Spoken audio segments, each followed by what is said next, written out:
Gee, you weren't here yesterday. We talked. We had a guest on to talk about the women's Final Four here, and the fact that I think this is pretty cool. Women's basketball has arrived on the main stage in the sports lexicon. There's always going to be a group of men that are anti-women's sports and just act like jerks about it. But I think it's a combination of a lot more women than ever being into sports and enough men that are like, this is good quality stuff.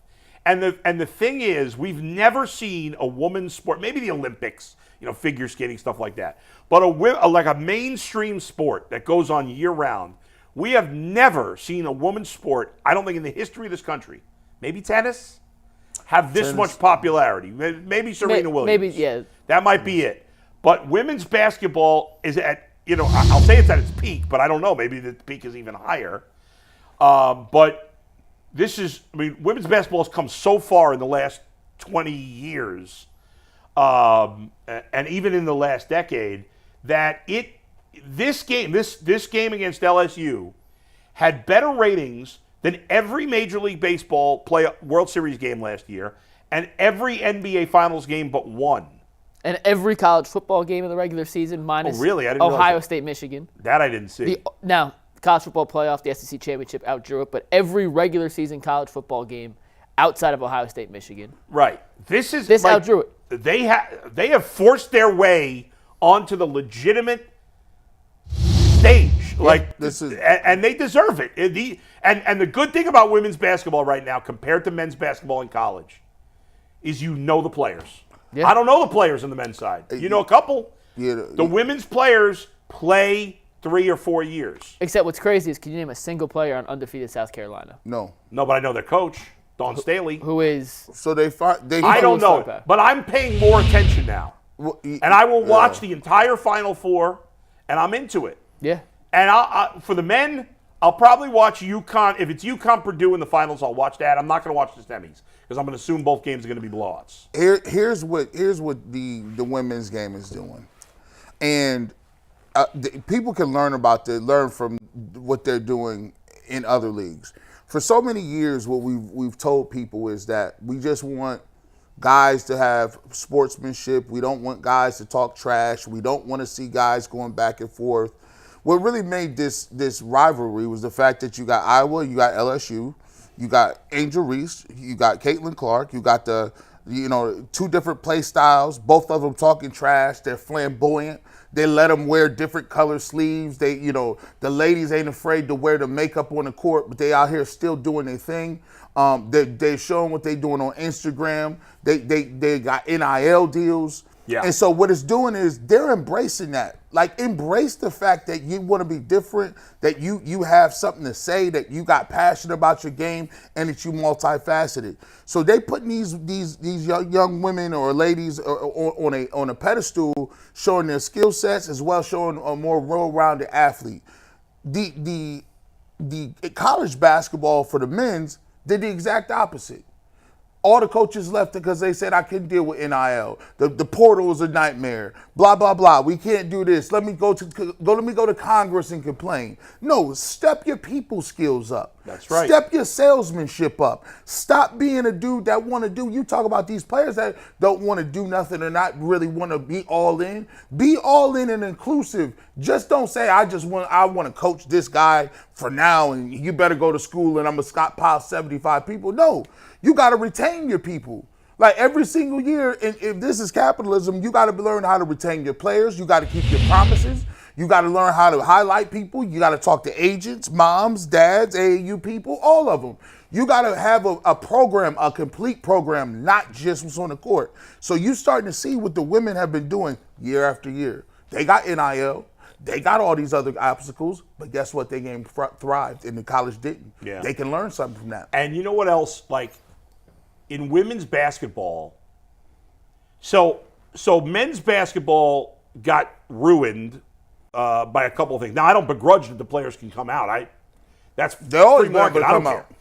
But it's bad for the sport. Yes. I don't care that it's bad for the sport, but it is, right? Because there's no retention of players. All the best players in men's college basketball go to the pros after 1 year, with almost no exceptions. And so that's part of it.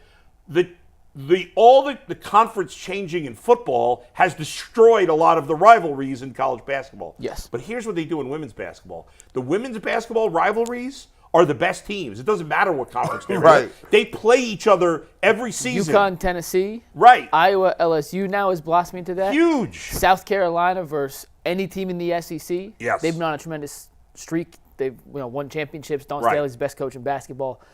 What has elevated women's basketball in particular to the mainstream over the last few years is simple. It's star power. Mm-hmm.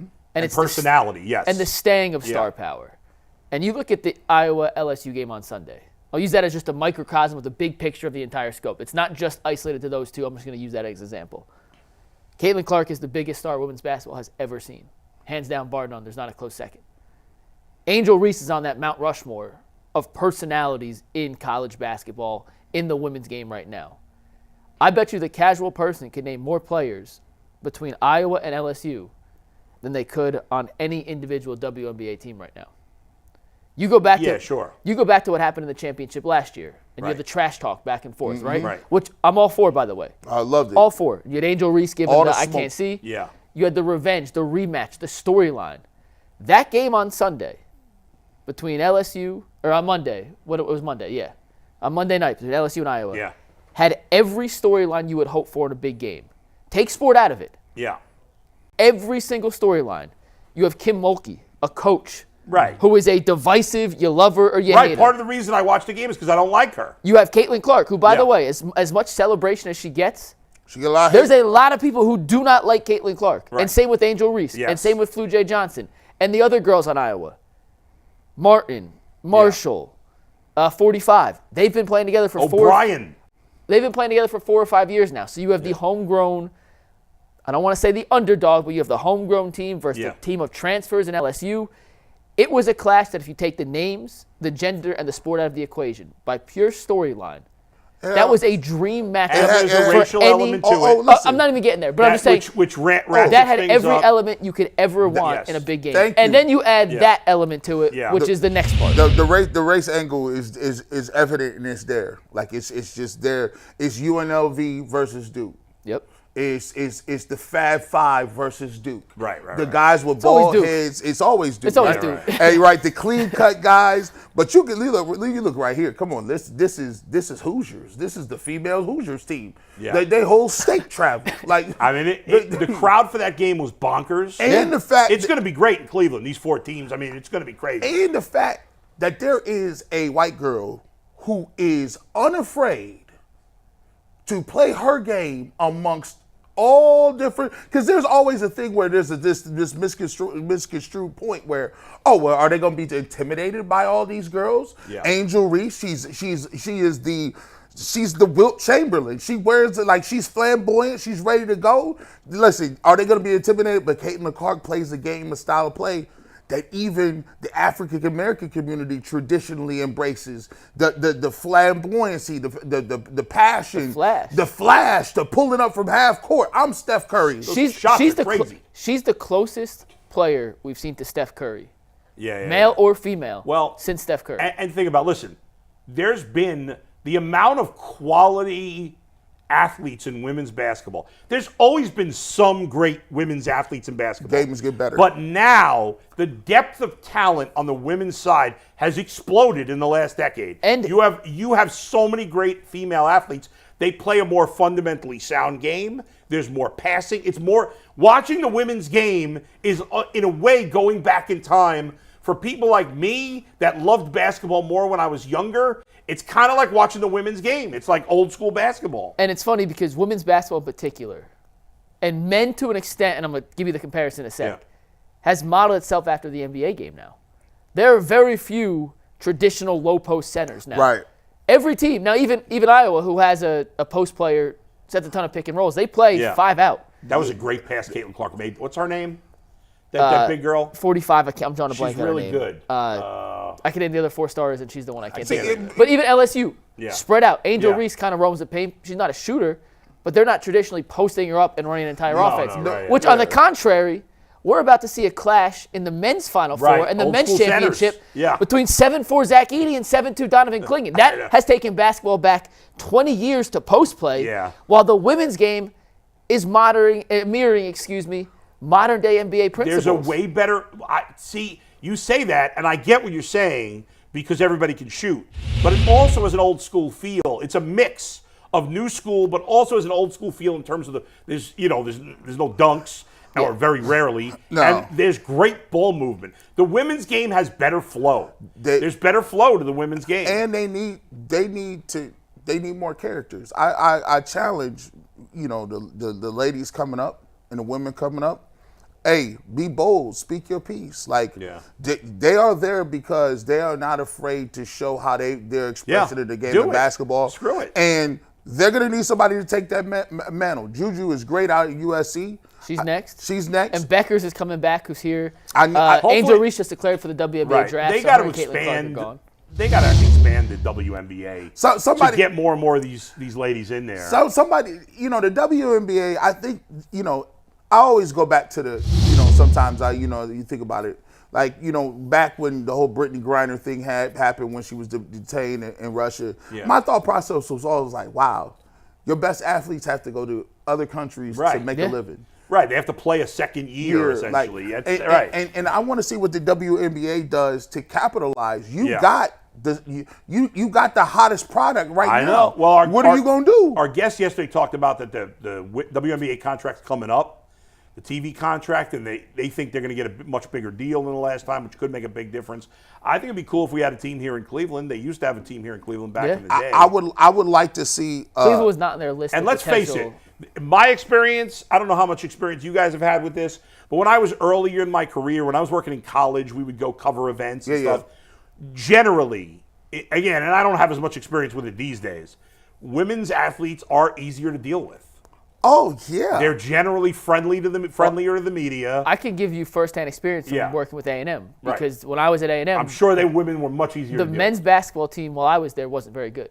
They never made the tournament while I was there. The women's team I went to 2 Sweet 16s with, and you got to travel with the team. And Gary Blair, with the Hall of Fame coach, was awesome. And Gary wanted as much media as possible. Dawn Staley does a great job getting local media involved so they cover the team more. Right. Anything you ever asked for on the women's side. Hey, can we do an interview with Player X? Yeah. Yeah, when? Yeah, sure. right.